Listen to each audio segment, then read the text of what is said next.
Because I loved Nina. When she casually mentioned wanting to be a singer, I used all my means and resources to support her, expecting nothing in return. But when she actually became a top star in the music scene, she believed her achievements were solely due to her own abilities, unrelated to me. She coldly left me, rekindling things with her campus crush. When I blinked again, I found myself back on the day before I chose to promote her. This time, I picked another beautiful woman over Nina. Nina went crazy, eyes red with fury, saying, "Howard, you can't just leave me." Nina announced to the world her wedding date with David, adding, "After everything, it's still you." As the top diva, a national goddess, her and David's news exploded online in less than 5 minutes. The whole platform was pushing it, with comments mixed between congratulations and heartbreak. "Congrats. Congrats. We've all known Nina has liked someone for a long time. Didn't expect it was David. They are perfect for each other," some said. And others, "Nina is so loyal. So was everything with Howard fake?" Watching the online chatter, I slowly dialed Nina's number. After she hung up on me 7 times, she finally answered, her voice as cold as ice. "Howard, I'm about to get married. Stop pestering me. I'm not a clingy vine plant, and you always arrogantly try to plan my life. Only David respects me and gives me space. Everything I have today is thanks to my efforts. I've had enough of your psychological games." She hung up before I could say a word. Today was both my birthday and the day I got the terminal cancer notice. Outside, the wind was gentle, the sky just as serene as the day I first met Nina.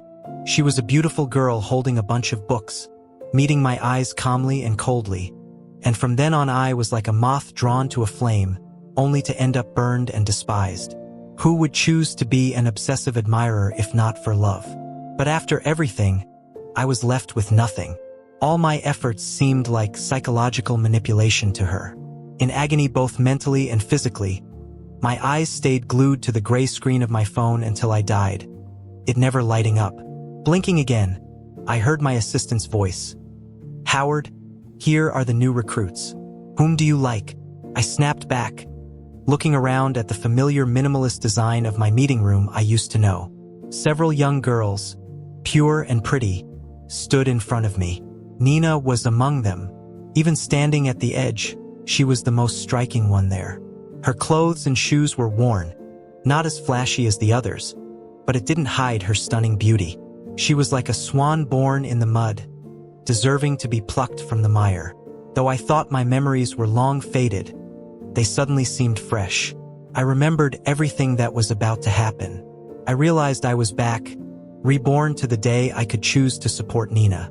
Back then, I fell for her at first sight, knowing she needed money, so I had her sign with my entertainment company and put every resource behind her, asking for nothing in return. I later learned it was all her plan to use me as a stepping stone. Once she became successful, she complained that I was too controlling, disrespecting her independence, and frequently argued with me over small issues.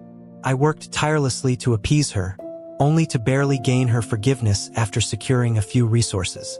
Later, she thrived in the entertainment world, bored of my endless devotion, believing her success was achieved on her own, and that I was limiting her spirit. During my illness, she treated me with silence, betrayed me with my rival David, and leaked my company's secrets, causing heavy losses. I flipped through the resumes, my eyes stopping on Nina's photo. At 18, she was fresh-faced, defiant, and even more beautiful in person. She had been the school beauty, excelling in academics while juggling 5 jobs, topping her class, and winning numerous regional contests. Yet now I felt nothing. The desire to give her everything vanished when I died. Seeing me focus on Nina's info, my assistant, perceptive as ever, eagerly suggested, "Howard, Nina's really promising if you choose her." Nina pursed her lips, her eyes shining as she looked at me, seemingly confident and certain I'd pick her. Young, pretty, clean, seductive, but almost no man could resist Nina's demanding gaze. In the next second, I placed Nina's resume aside and casually picked another. "I'll take her," I said. Nina stared at me, eyelashes trembling like a butterfly betrayed. If Nina wanted freedom, she could have it. My entertainment company was one of the top in the nation. When I knew she needed money, I even signed an A-class contract with her, giving her the best terms despite her being a newcomer. If she didn't need it, I'd take it all back and see how far her abilities would really take her. Others will have a chance. Gradually, the company won't just support one person. Once you show your value, the opportunity to rise will come on its own. A girl burst into a confident smile, full of ambition. Howard picked me. Are you sure there's no chance for anyone else? The voice belonged to Lucy, the girl I had just chosen. Her profile was the most promising among them. She had a beautiful face and figure, though barely any makeup, dressing in simple black, her hair casually tied. Even so, she was strikingly charming and elegant. Here's to a great partnership, I said, shaking hands with Lucy. At that moment, Nina's beautiful, tender face looked lost, fragile, and close to tears. So sad to see. She clutched the hem of her washed-out dress tightly. Her pretty knuckles were a bit blue, eyes slightly red, like a pitiful little droopy-eared bunny, whispering, I knew it. Men are all liars. I can only rely on myself. People nearby started giving me these subtle looks. After all, they kind of knew about my thing for Nina. Yet I felt nothing. You must be joking. The company treats everyone equally. Talented people naturally stand out. I'm just here to see what you can do.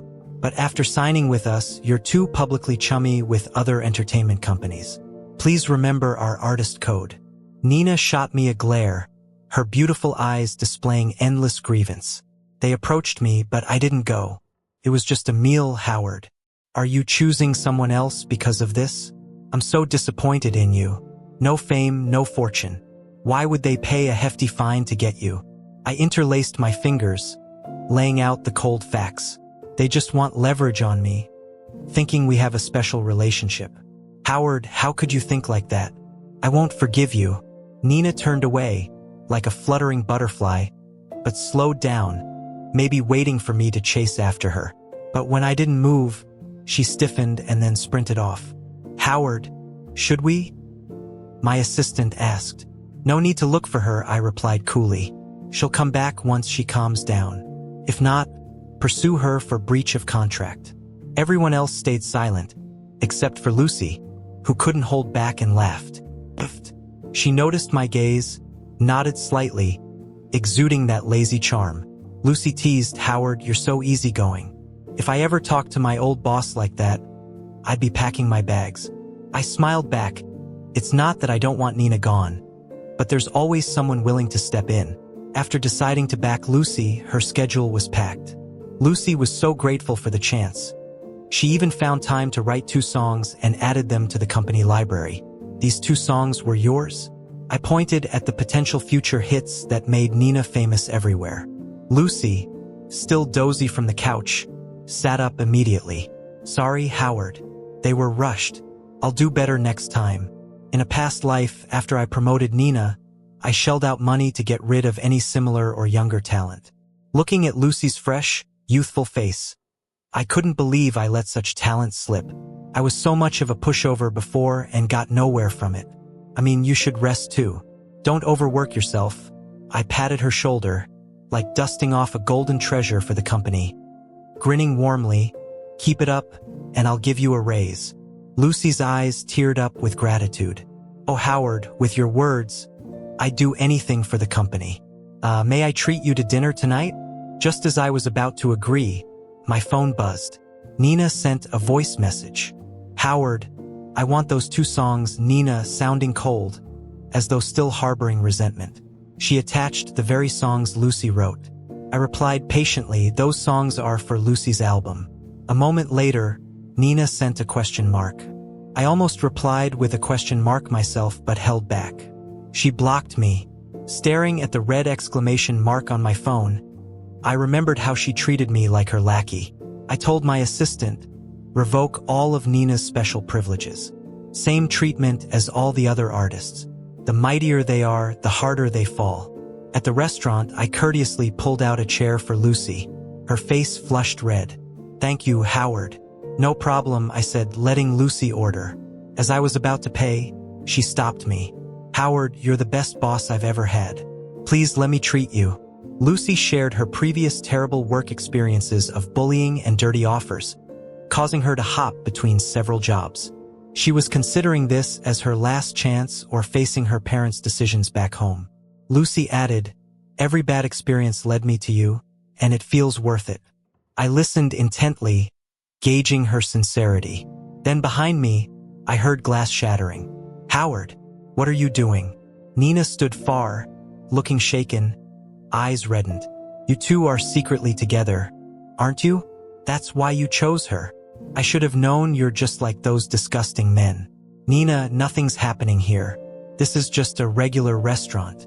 Can you stop assuming the worst of people?" But before I could finish, Lucy slammed the table. "Howard is handsome, young, and charming. Even if I want it, it's up to him." Lucy's words surprised me so much I almost spit out my drink. Nina ignored her, staring at me with sheer frustration. "Howard, you never used to be like this. I used to keep my distance with women, never agreeing to personal invites or any touching. Friends laughed, calling me an old-fashioned guy. But I just didn't want Nina to overthink things. Yet Nina viewed it all as a given, assuming I had no other options or charm. Still, she didn't have a right to say this now. "Nina, what's it to you?" Lucy glanced at the middle-aged man with Nina. "Aren't you here with someone else?" "EW, talk about bad taste. I was just making things clear about not joining him." Nina shot Lucy a death glare.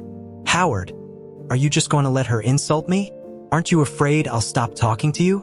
Amid her hopeful gaze, I went back to my meal. Finally, I slowly replied, "Nina, remember to follow the HR breach process if you want to leave. The penalty for breaking an A-list artist contract is at least tenfold." The thought of Nina leaving and having to pay me made my appetite grow. The middle-aged man with Nina was named John, a manager from an entertainment company. I'd seen him at a party before. Hadn't expected he'd be part of the team trying to poach Nina. Once John saw how I reacted to Nina, his enthusiasm faded.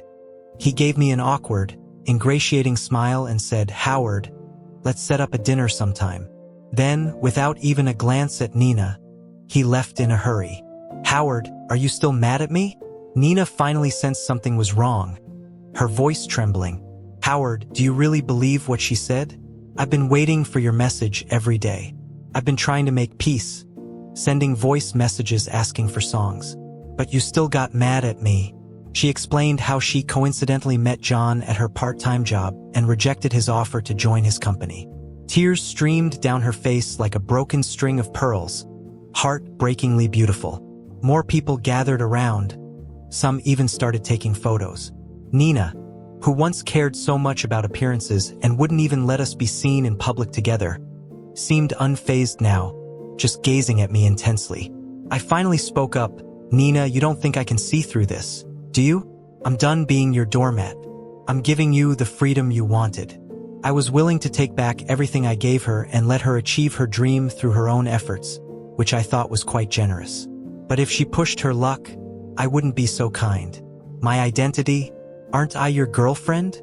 Nina asked, struggling to keep her footing. "Didn't you promise you'd love and protect me forever? Why did everything change this time?" She let out a bitter laugh. "Howard, is lying to yourself really that fun? I don't believe you don't love me anymore. When I make it on my own, you'll regret this." Then she turned and ran off again, and I sensed something was off. Could she have also been reborn? What about David? Could he be back too? I hid my expression, but if we're all back, it means I can settle those scores from the previous life. Nina didn't terminate our contract. In the following days, she worked hard on the appearances the company arranged for her, hoping to prove she could succeed without me. Nina had always been proud and didn't like networking. I'd always respected that, handling business meetings and negotiations for her. Many collaborators welcomed me personally, and I'd smooth things over with money if necessary. She'd gotten used to having things handed to her.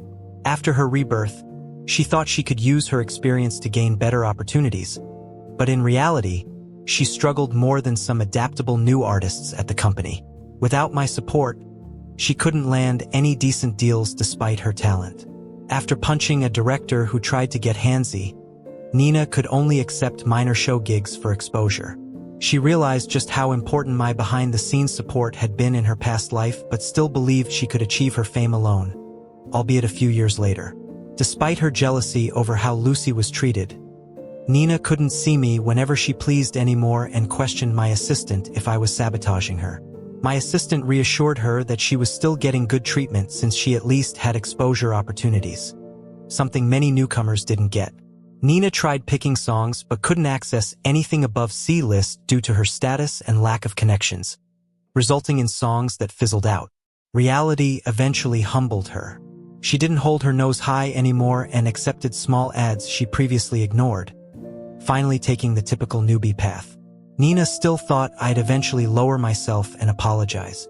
She couldn't comprehend why I'd changed so much, or maybe didn't want to admit I wasn't her pushover anymore. Because of this, she never sought me out until a few months later. Lucy had written over 10 songs, and her solo album was on the agenda. At a meeting, I announced Lucy's album as the company's quarterly focus, which finally pushed Nina to her limit. That day, after parking my car and locking the door, as I was about to press the fingerprint scanner to go inside, I noticed a fragile figure sitting desolately by my door. Nina. She was dressed in a white dress that showed off her figure and legs, with long hair cascading to her waist. Her delicate face was full of vulnerability as she hugged her knees, blowing into her palms for warmth. She'd clearly been waiting a while. When she saw me, her eyes lit up instantly, and she scrambled to stand. Due to low blood sugar, she wavered a bit, her lips parted slightly. Though frail, she seemed more enticing. "Howard, you're back." Nina shivered. "I'm so cold. Hold me." She rushed toward me, ready to collapse into my arms, but I lifted my hand to stop her. "Nina, behave." Her hair slightly disheveled. Nina clutched my shirt, tears of grievance falling. "Howard, with you I never had to socialize or drink. I almost crippled a guy who tried to touch me. Now I realize how well you protected me. Without your protection, they all bully me. Howard, I admit I was wrong. Can you stop this, please?" Standing before her tearful eyes, I remained silent, sneered. "Nina, looks like you still don't get it. Right now you're just an artist at my company. To be blunt, you're just an unfinished product." I lifted her chin, a smirk on my face. "Nina, if you want me to exploit you, don't pretend to be noble. Don't disgust me." Nina stared at me, searching for the old Howard who used to cherish her. Seeing my genuine expression, her eyes filled with tears. "Howard, when did you become so harsh? How can you talk to me like this? Do you see me that way? If it wasn't you, I wouldn't do this. If you don't want people to see you as cheap, then stop doing things like waiting scantily outside someone's door." I released her and tried to walk inside, but she grabbed me. "Howard, I know you're still mad. I'm really sorry, you can't leave me." Nina anxiously clung to me from behind, looking desperate. "Howard, you know me. I just didn't believe any man could truly care for me without expecting something in return. I got engaged to David just to test your feelings for me. I know I've been selfish, but didn't you spoil me into being this way? I called off the engagement to find you, but you disappeared. Don't you remember? I told you about my abusive dad, my stepdad nearly assaulting me, and my brother trying to sell me. Since I was young, I've never been able to trust men. What could I do?" I could feel her tears soaking my collar, and I almost laughed. The despair Nina gave me back then was over these ridiculous reasons. Thankfully, my romantic side died long ago. I coldly pried her hands away. "It's because I used to love you that I endlessly tolerated you, knowing about your issues. But Nina, you've long worn out my love for you. Nina, don't you know? The Howard who loved you died of stomach cancer." Upon saying this, I saw Nina's face go blank for the first time, as if her soul had left her body. She didn't believe it, said I was joking, assuming I looked down on her because she wasn't famous right now. She thought the Howard who would always wait for her no matter how much she hurt him couldn't have died. She claimed she'd be more famous in this life and I'd regret it. Nina's fame didn't matter to me, but my old foe David contacted me first. "Let Nina go." David's familiar voice came from the other end of the line. "Howard, name your price. Consider it compensation for a defeated rival. Of course, he was also reincarnated. How could I not take advantage? 30 times the penalty fee. Nina's yours. I provoked David. Stop pretending. Howard, do you think throwing out a big number will scare me? I'm not like you, a nouveau riche. That amount is nothing to me. All right, pay up in one go and take her away. David, always proud, would never back down in front of me. In my past life, trying to leave a good impression around Nina meant swallowing the bitter fruit when dealing with rivals. Fine. Keep your word and don't bother Nina again. David snorted coldly and hung up. He'd likely let Nina hear the recording, thinking I'd backtrack. He didn't even haggle. I called Lucy over, planning the album release on the day Nina leaves, and asked what she wanted to name it. Lucy looked at me with a bright smile. Gift. I feel meeting Howard is a gift for me. I agreed, thinking the name was perfect. On the day Nina left, the company released Lucy's debut album, Gift, across platforms. It featured Lucy's original songs, including 2 hits that made Nina a sensation in my past life. This time, I let Lucy use them as the lead singles. As expected, the moment they released, along with a massive promotional blitz funded by David, the album went viral. Lucy, with her striking appearance, quickly skyrocketed in popularity and booked endorsement deals non-stop, hailed as the next diva. But I didn't expect Lucy to include 2 more songs in her album, one praising the company, another praising her boss, me. These creative songs also climbed the charts, giving the company massive publicity. Newcomers flocked to join us. Howard, I'll write more great songs for the company and make more money. Lucy, now famous, nervously clasped her hands, looking up at me. You wouldn't fire me, right? Amused, I replied, you're the company's cash cow. Why would I fire you? Deal. Howard, let's renew the contract. After I said this, Lucy, as if prepared, pulled out a renewal contract from her purse, putting it on my desk. It said she voluntarily agreed to a 20-year contract, only asking not to be let go.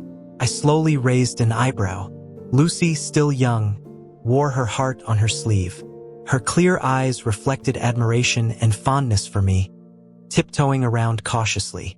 She might have known Nina was sent away and feared I might do the same to her. I didn't sign, just promising her, you're not like Nina. I won't treat you that way. But these words were overheard by Nina, who came to pack up today, and David, who accompanied her. Nina had lost weight, looking like a gust of wind could sweep her away, a stark contrast to the bold and cold superstar she was in the past. Nina wobbled a bit, almost fell over, but David caught her. Howard, she said, turns out you're the cruel one. She shook off David, looking at me and Lucy, her voice barely audible. I hate you. I'll never forgive you. David shot me an angry glare. Nina is mine now. I'll make her a bigger star. I bankrupted you once, and I can do it again. Just wait and see. Then he rushed off to follow Nina. I couldn't take it anymore. My next song's gonna be a diss track about them. Lucy flipped them off as they walked away, rolling her eyes. So ordinary yet so confident. Respect, but yeesh. I nodded in agreement. David was always so full of himself. He bought back his spy stationed at my side for 30 times the penalty fee. Does he really think he can get lucky like last time? After Nina signed with David's entertainment company, he went all out promoting her. But he was too busy expanding to micromanage, so Nina had to entertain by herself. One time, an executive forced drinks on her until she was unconscious, almost took advantage, if not for her agent who sensed something and burst in. David was furious when he found out, retaliating like mad in business until the executive personally apologized to Nina. Because of this incident, Nina was seen as David's beloved, untouchable little girlfriend. I got a random call that night, but I didn't answer. Then a text followed. Howard, what's the use of feeling guilty now? I almost suffered. When I was with you, they never had the chance to bully me. You cared about my dignity even if it meant people thought you were an infatuated fool. David protects me openly, making me look like just a fling. Now I see who's really got my back. But am I too late? I sat there for a moment, then blocked the number. Nina wanted to launch a solo career like before, prove herself against Lucy. But despite a big production album, she barely had 100 listeners online, so different from her past success. David knew how to spend money but had no idea about planning. He didn't understand what songs matched Nina's style, didn't know which producers to choose, or how to market her strengths. Back then, I did everything for her, painstakingly planned each detail to smooth her path to fame. David couldn't understand why Nina was a hit before but a flop now. He couldn't admit he was worse than me, so he hyped Nina while using bots to bash Lucy. Nina used to cherish her image, always resisting hype, beloved as a chaste national goddess. But under David's care, she took on tacky drama roles and joined reality shows, trading privacy for fame, becoming a provocative sensation. She had tons of buzz but was no different than the stars she once despised for relying on scandals. Nina grew increasingly miserable. My junk mail filled with unknown numbers sharing heartache, but I never read them. Let the system filter them automatically. On the other hand, I never let Lucy get mixed up in nonsense gigs, just had her focus on music. Her career soared. She debuted a year ago and soon became a deserved judge on music shows. I handled all the trolling against her, suing where necessary. Lucy was really grateful, secretly writing 3 songs full of praise for me. As Lucy's star rose and Nina's stayed stagnant, David tried his old tricks. He secretly approached Lucy, promised triple her pay, and offered to buy out her contract.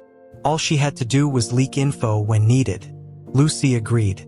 Then she dumped all David's files and contracts on my desk. Grinning, "Howard, let's cash in again." Lucy knew her album expenses came from David's breach penalties. To her, David was a fool with money. Instead of rejecting his advances, she decided to aid our funds. So I had Lucy occasionally send David some harmless but true info. Once David trusted her completely, we fed him false info on critical projects. David took a major hit and raged. He paid big to dig up dirt on Lucy, hiring PIs to snap her at high-class events with older men.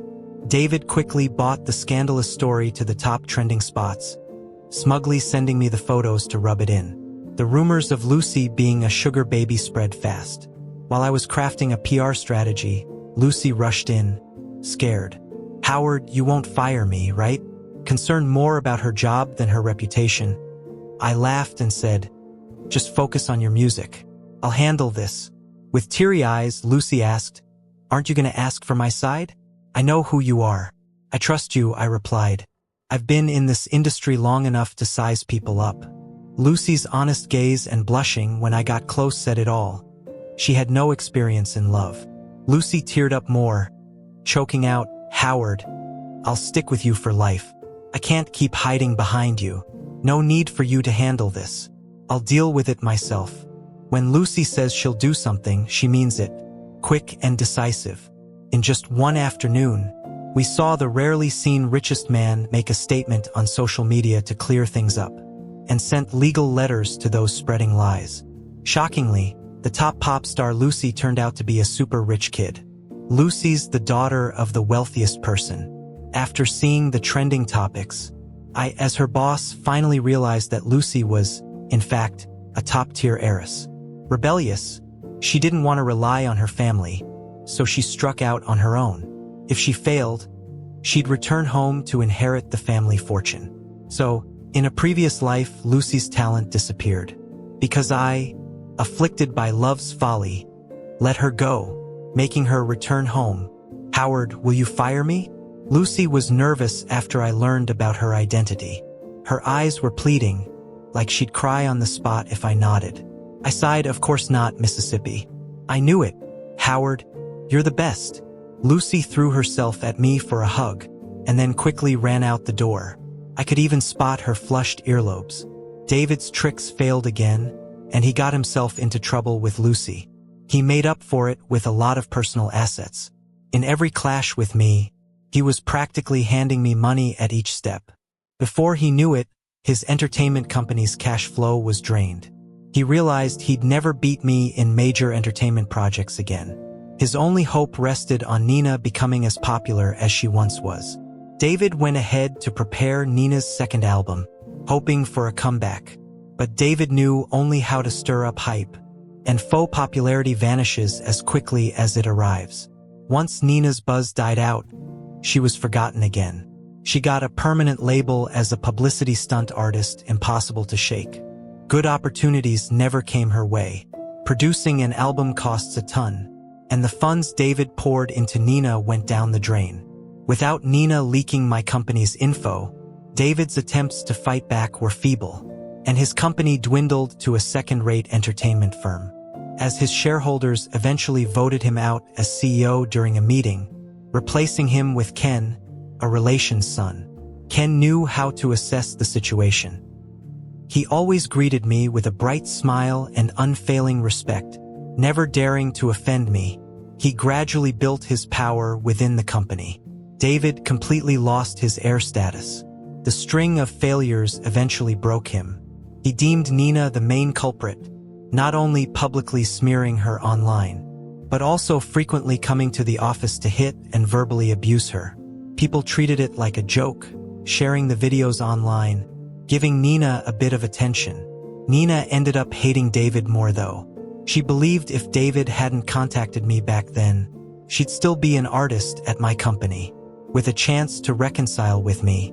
After months of harsh survival in the popularity-chasing entertainment world, Nina clearly understood how much she regretted leaving me, and how laughable her claim to make it without me was. She tried reaching out to me, but without my permission, she didn't even know how to find me. Every text she sent was blocked and filtered, never getting a reply. Nina often dreamt of the past when I adored her, but the reality upon waking was her unfulfilled fame. In the company, as David's rumored lover, she faced a lot of exclusion, and Ken would never promote her. Her pride was nurtured by my indulgence. When I withdrew that indulgence, it smoothed her edges. For survival, she ended up live streaming and selling products. She wasn't the untainted girl from back then, cherished with every stumble. Eventually, Nina learned the ways of the dog-eat-dog world too late, left with only her remaining life to reminisce. Occasionally, after a busy day, Nina would look up to see Lucy's advertisements on displays and interviews where I, as an entertainment mogul, was featured. Recalling my affection in a past life, she couldn't help but break down in tears on the street, heartbroken. The Howard who loved me, the best man in the world, I lost him. Years later, after Lucy stepped onto the stage for her annual album award, her first words were, "I owe it all to Howard from our company. Without him, I wouldn't be here today." Hailed as a brilliant producer and talented singer, Lucy was eccentric, but from a prestigious background. Each time she received an award, she'd mention me with starry eyes, like an innocent teen. And that was just the beginning. I went on to nurture star after star. When they received their awards, they'd invariably thank me first. In time, my entertainment company gained global influence, eventually becoming the world's leader. I built my entertainment empire. Finally, as the group's chairman, I married Lucy in a powerful alliance, becoming the youngest world's richest person ever. The memory of dying alone in a hospital bed in a previous life had faded, leaving me with only a future filled with light, legend, and endless surprises.